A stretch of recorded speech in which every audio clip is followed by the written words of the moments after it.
आज या हत्याकांडाला अत्यंत अमानुष अशा पद्धतीने झालेला हत्याकांड आहे आणि दुर्दैवानं आज त्यांच्या कुटुंबाचं नव्हे तर संपूर्ण गावातल्या मंडळींचं आणि नव्हे तर महाराष्ट्रातल्या सर्व मंडळींचं आज जे काही चाललेली चौकशी आहे त्याच्यावरती विश्वास बसत नाही.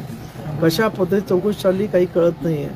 त्याचबरोबर आरोपींना मदत करणारी जी काही मंडळी आहेत म्हणजे डॉक्टर वाय बसे असतील, संजय केदार, बालाजी तानडे हे जी मंडळी आहेत त्यांची कुठल्याही प्रकारची अजून चौकशी झाली नाही. अजूनही एक आरोपी मोकाट आहे आणि काही आरोपींना मोक्का लावला, काही आरोपींना मोक्का लावले नाही.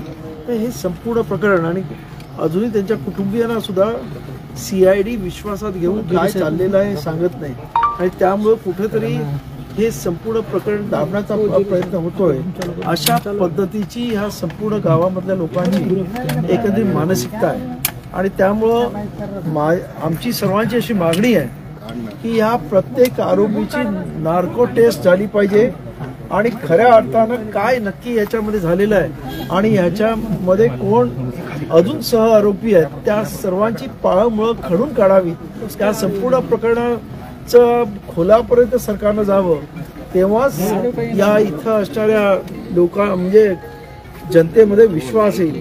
न पेक्षा आज मी पाहतोय की आज हा संपूर्ण महाराष्ट्र आणि खास करून बीड हे एका वादळाच्या तोंडाशी उभा आहे.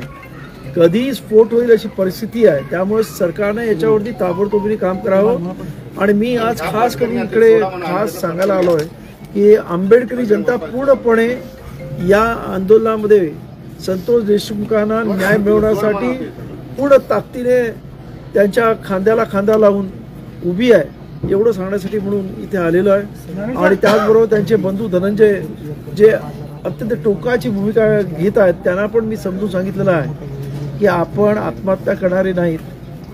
आपण अशा पद्धतीने शिवाजी महाराजांची आपण सैनिक आहोत आणि त्यामुळं आपल्या सर्वांना त्यांना विनंती केली आणि मला आशा आहे की ते कुठच्याही टोकाचं पाऊल उचलणार नाही.